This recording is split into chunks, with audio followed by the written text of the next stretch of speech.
leaders to be leaders. And what they say back to us is the most affirming words we could ever hear. Those commanders are saying, we've never felt this supported before, ever in our time in command. Under President Trump and under the War Department, you're allowing us to use the authorities to go out and do what we need to do, clearing out the debris. That's music to my ears. That's my job, to serve those who serve, allowing our warfighters to be even more capable. Second, we're rebuilding our military. That's why we're on the Arsenal of Freedom tour. That's why we're here in Florida. We're going across the country for a couple of months, talking to industry, large like this one, and small. We need all of them. And we need you to move fast, at scale, at cost, to outcompete our adversaries, to rebuild our arsenal of freedom. President Trump did it in his first term, and we're doing it again. As you may have heard, the One Big Beautiful Bill provided the War Department an historic down payment of $150 billion to supercharge President Trump's defense capabilities. He has announced the goal to spend $1.5 trillion for our national defense in 2027. That is a massive message to the rest of the world that American strength is not going anywhere anytime soon. We will dominate in every domain. That One Big Beautiful Bill also provided $25 billion for the Golden Dome for America, revolutionizing our homeland defense through cutting-edge space-based capabilities, which we're going to need. We're talking about a vigilant constellation of next-generation sensors and satellites that will see every threat from every corner of the globe, paired with a network of space-based interceptors ready to neutralize any ballistic missile, any hypersonic weapon, any drone, long before it threatens our homeland. The kind of protection President Trump has promised the American people and the War Department will deliver. That is how we establish total orbital supremacy. That is how we guarantee the safety and security of the American people. Space Force's General Gutlein has done a fantastic job so far leading the charge. He knows the path of what's expected for Golden Dome. I get briefed monthly on its progress. This is not something you see, President Reagan helped defeat the Soviets by casting a vision of SDI, of a dome. President Trump, given the companies we have in this country, like this one, can now make that vision a reality for the American people, a huge conundrum for our adversaries who are counting on a whole different dynamic. We will continue to work with our partners because we have to dominate the space domain. That means we'll ensure that we keep building rockets and engines and landers that you make here at scale and at speed. Third, we're reestablishing deterrence. So we're reviving the warrior ethos, rebuilding the military, and you have to reestablish deterrence if you've lost it.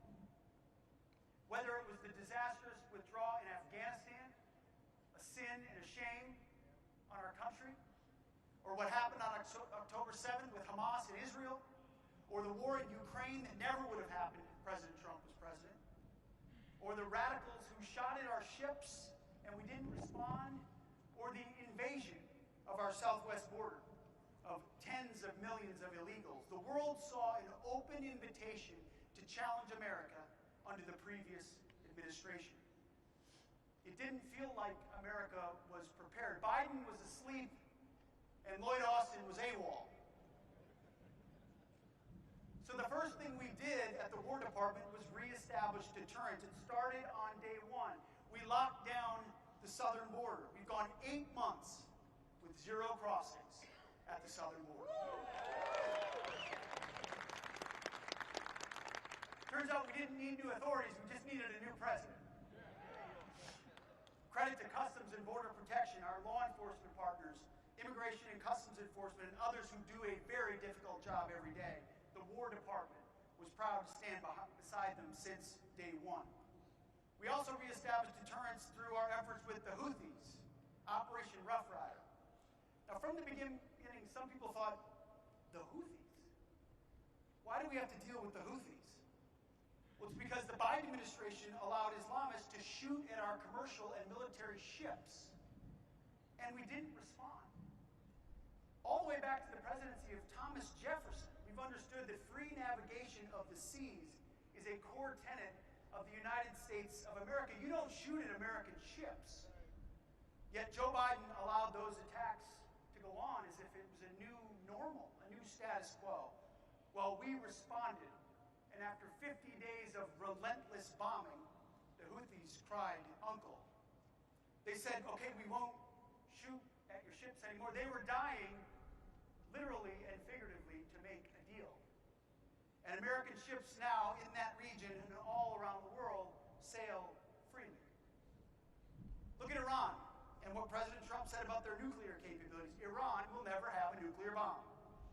They didn't want to pay attention or believe him. So 7 beautiful B-2s flew 37 hours and dropped 14 precision munitions on top of their nuclear facilities undetected, flawless, in the middle of the night, something only America, the United States of America, can do. Peace through strength, deterrence in action. We see the same thing with narco-terrorists in our own hemisphere. How long have leaders been talking about a war on drugs or taking drugs off our streets? Well, for a long time, it was simply a catch-and-release program, a law enforcement function that didn't work. But these narco-terrorists, designated terrorist organizations, targeted our communities, our kids, and our people in our country. They knew exactly what they were doing. So instead of catch and release, we let them know, if you're going to sail in your drugs toward our country in international waters, we will target your drug boats and we will sink them. Well, I don't know if you've noticed, there haven't been many boats sunk recently because we can't find any boats to sink. Weather advisory calling for temperatures less than or equal to 32 degrees. And I'll pause for a minor announcement. As work continues, as it should. As it should. Don't stop for a speech. You see, no one wants to get in a narco boat anymore. And that's the whole point. And then on January 3rd, the whole world saw what our military is capable of at every echelon. When we brought the indicted nominal leader of Venezuela, Nicolas Maduro, from the most fortified house in the most fortified location inside their biggest fort in their capital city in the middle of the night without them knowing we were there until 3 minutes before.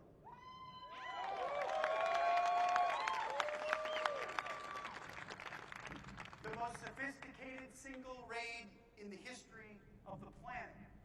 No other president before President Trump would have had the guts to make that call. And no other military in the world has the ability to do it. I remember when Nicolas Maduro mocked us and said, "I'm right here, come get me." Well, he found out. All of this brings me back to why I'm here looking you in the eye on this cold Florida afternoon. You are the men and women who pour your lives and careers into building these incredible launch systems that we need, that give us that advantage. Whether it's in Iran, whether it's in Venezuela, whether it's halfway around the world, that's the advantage our warfighters need. And at the War Department, our job is to make sure you can do your job as efficiently and decisively as possible. Now you can imagine, that's a difficult thing for us. We're a giant headquarters. The largest headquarters in the world, and headquarters exist to move paper. The place where meetings exist to talk about other meetings. That's what the Pentagon can look like, from the inside and the outside. Well, President Trump has directed us to overturn the way we are doing business. And that means not waiting years or spending tens of billions of dollars for some perfect solution 15 years in the future with a product that never reaches the hands of a warfighter. We tell our people, as I know you tell your people, do everything you can with the precious moments that we have. Rip out the bureaucracy, streamline the process, then get the products into the hands of our warfighters. We are changing the game, and urgency is our currency. Incentivizing speed, incentivizing efficiency, incentivizing competition. And we're not just talking about it, we're funding it in real time. The One Big Beautiful Bill invested $16 billion directly into our defense industrial base, expediting innovation to the warfighter. sending a clear demand signal to our best American innovators, like this one, right in front of us. And like he would expect from all of you, we expect back to defense and the industries in defense, no more excuses, no more barriers to entry, no more monopolies. Guaranteeing that companies like Blue Origin, in factories just like this one, can compete. And yes, that means speaking some tough truths. As the president did when he signed an executive order on January 7th, ordering big defense contractors to be held to the highest of standards. No more egregious executive bonuses, no more stock buybacks, no more ridiculous CEO salaries when you can't even deliver weapons on time for the warfighter. The companies we invest in need to prioritize the warfighter. We need to put the warfighters first, just as you put your products every day first. And that's why it's an honor to look out at this great audience here of Americans who appreciate the spirit of that executive order. You see, I don't mind people making lots and lots of money. Please make lots and lots of money. But if you're going to do so, deliver for the American people and the taxpayers the capabilities you said you would deliver.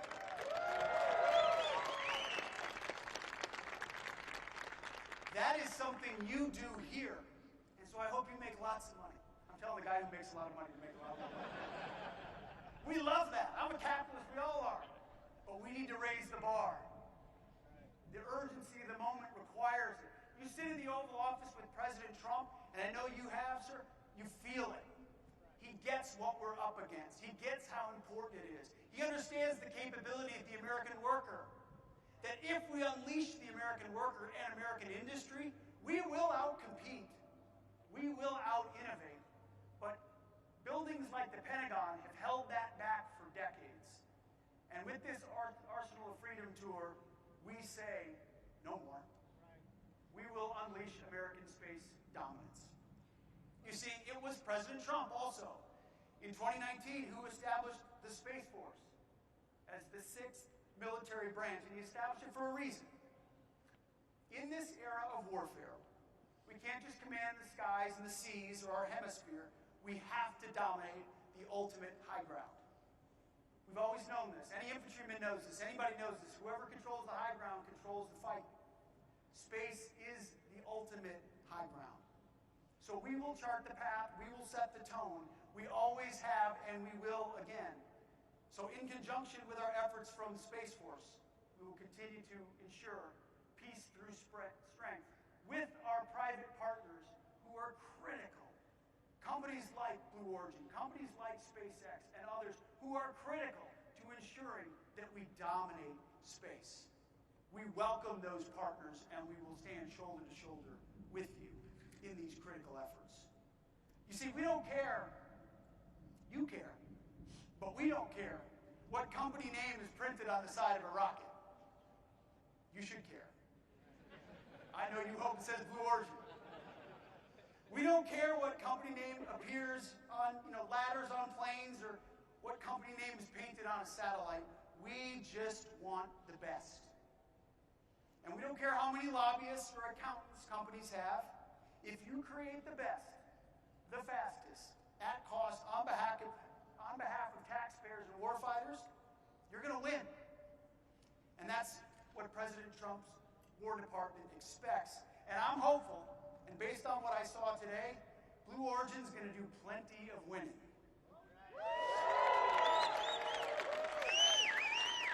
And that's a great thing. That's a great thing for your company. That's a great thing for you. But most importantly, that's a great thing for our country. That's what we need. That's what my kids and grandkids need. They need men and women like you dedicated to your craft. That's what the trigger pullers need, the pilots need, the surface warfare officers need, the medics need. All those guys and gals wearing camouflage need you. They need Blue Origin. They need space dominance. That's our job at the War Department, is to allow you to run and run as fast as you can. And your leadership here knows, and the rest of the leadership across our defense industrial base need to know This is not about Wall Street. It's not about dividends. It's not about stock buybacks. This is about warriors. And how quickly can we deliver to them as quickly as possible the most lethal capabilities. President Trump is deadly serious. He feels the urgency, and so do I. We must rebuild our arsenal of freedom. Maintain supremacy over the space domain. We'll go fast, and we'll move fast every single day. And as I look out at all of you, cold, but heads nodding. I see heads nodding everywhere. I know we have the best workforce in the world, the best engineers, the best entrepreneurs, and the best innovators. This crowd right here on Merritt Island. And I want to express my appreciation for all of you. You have taken and ran with that demand signal. You know what time it is. Your leadership knows what time it is. And that's all we can ask for. And that we deliver that same message across the entire country. Go fast, take risks, and continue to build the best and build in America. The urgency of the moment requires it. So thank you for inviting us here. Thank you for grabbing onto the challenge that President Trump has given us. We are grateful for everything that you do. It's been an honor to meet a lot of you, by the way, who have kids or grandkids that serve. I got a chance to meet a bunch of you who are vets yourselves, who would continue to serve. You wore the uniform, you're serving again, shoulder to shoulder with the best. And I'll just end by saying what President Trump said over the radio to the incredible Americans who went to downtown Caracas. He simply said, good luck and Godspeed. Now, I know that you guys don't need luck. You're good at what you do. But Godspeed, because we need the skills, we need the craftsmanship, we need the leadership that you're showing right here. Ultimately, you hand those tools to us, and it's our job to defend you and to defend this country. Because under President Trump, the golden age of American dominance is only just beginning. God bless you, and God bless our great republic. Thank you.